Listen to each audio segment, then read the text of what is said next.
So look, I know you've been asked this a million times, but why did you want to go back to the Doctor? Or why did you want to get into the Doctor in the first place? Well, do you know, that's a good clip. But I love it, obviously, and I've loved it since I was a child. But it's a chance to write pictures and ideas that you don't get anywhere else. And it's especially true of me going back to it. It's like, I mean, look at that. That starts with me, for years, being fascinated by the fact that nothing drives you more mad than someone repeating what you just said. Children do it. It's a child's thing. So go to bed, go to bed. Don't do that, don't do that. Why does that make you so angry? It makes you more, if you said go to bed, no, fine. But when you say go to bed and they say, I don't have any children, I'm not, these are imaginary children I'm saying go to bed to. It's like, but if you say go to bed and they say go to bed, why does it make you so angry?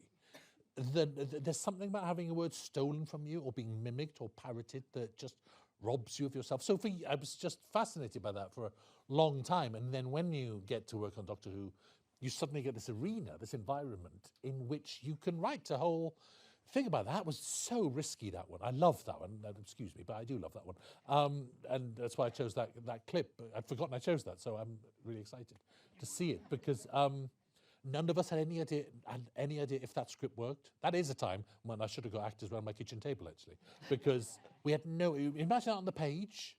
The production were reading it, going, right, what? And it was all like double spaced and quite hard to follow on the page.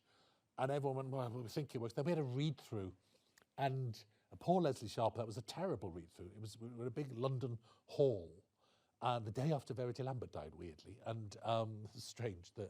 She passed away in this big hall, Mormon church in London. And this doesn't work on a wide shot. You know, poor Leslie had to sit there with all the cast around the table and she simply said all their lines with them.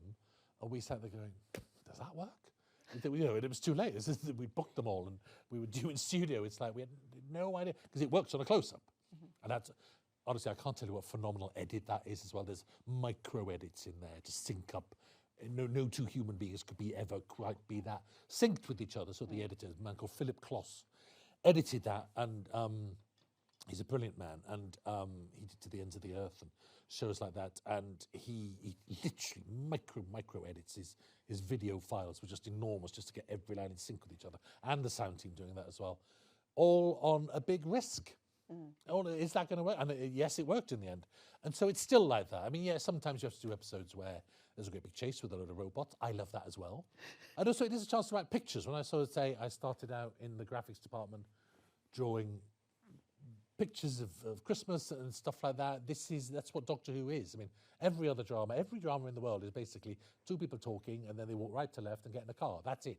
That's really it. Maybe they run, maybe the car goes fast, but it's essentially this. And it's why in a lot of my Doctor Who's I try and get vertical movement into it because you can. It's a Christmas Day shooting at what was going up a church spire because it breaks the confines of television. It stops everyone going right to left like they do in everything else.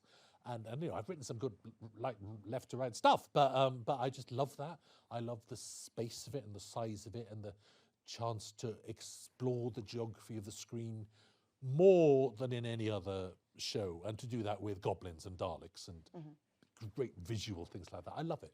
I really love working on it. Yeah. Tell us a bit about the relationship between you as the creator showrunner and as a writer and the other writers and the directors. Oh, like, right, is it yes, just yes, like a big yes. old geek fest? I mean, do you all have the kind of Bible of Doctor Who in your heads and argue? There is no Bible. It's just me really, and that's good that isn't. I mean, the Bible of the previous. Yes. You know, like the history. Yes, fortunately I know all that, and a couple of people on the team do. We don't all know, but it's kind of a show without a Bible in a way, in that it's destroyed Atlantis 3 times in its history. And if someone came to me tomorrow with a great story about, in fact, that's a good idea. If someone came to me with a great story about the destruction of Atlantis, I'd do it again. I always want to. I mean, famously, they've been in the 1960s with William Hartnell in black and white. They went to Troy and did the wooden horse. That so wouldn't stop me doing Troy and the wooden horse again now. I do it again now. That's not a spoiler. I'm not doing it, but it's like you just put in one line saying, "Oh yeah, a little glitch in time. We're here again." And it's not a writer's room. Because I write most of them, and while I'm there, I always will, because I'm a writer. I'm not there to produce. All right, I can produce, but you know, I literally get paid per script. People say, "Why don't you write less Doctor Who's?" I'm like, I get paid by script. It's like, yes, I'll give that away. It's like, but also, you get other writers in, but they're more like individual meetings. And lots of, people always think that the big American shows are run with writers' rooms, and this is a different way of doing things, but it's not. In America, they run shows in all sorts of ways. House was done like this. House with, what's his name? Hugh Laurie. Yes, the producer of that would just have an individual meeting with writers. There was no writer's room on there. So this is done all over the world. So on Doctor Who, I would just have individual meetings. Sometimes I'd have an idea. Sometimes I say I want it to be set in World War II. Sometimes I don't. The one that just went out Saturday was written by Kate Herron and Bryony Redmond, which was the Bridgerton episode, set in the Bridgerton era. But they just came in saying they wanted to do a romance for the Doctor. I was looking at the series as a whole saying I need an episode that's fun, because it got a bit dark and it's about to get dark. So I said, I need a fun one. That fits with romance. And then I think they said in the room, we just wanted it to be a great big party. The whole episode to be one great big long party. And we spent ages like looking at the 1940s and 1920s or even like, so it could have been set in the court of Henry VIII, all having a ball, and then eventually someone, I can't remember who, said, oh, Bridgerton, let's do Bridgerton, then we get to do the Doctor Who Bridgerton episode. So we have meetings like that. And that might be all in one meeting, or there might be a few meetings. Or somehow, I can't give examples, so I don't want to give it away. There's one next year that Go on. I very specifically said I want this film crossed with that thing, and that's the best episode ever. Written by someone else. Episode 6 next year. Watch episode 6 next year. It's a riot. Oh my God, it's a riot. It's hilarious. And I'm not allowed to say what it is, but it's so it works. Much fun doing this. Yes, it is, and it's also horrible because things don't work. It's hard to write Doctor Who. It's very, very hard to write Doctor Who. It's. I've just had a script in this morning. I read it this morning off a new writer who's lovely, and it's going to be brilliant.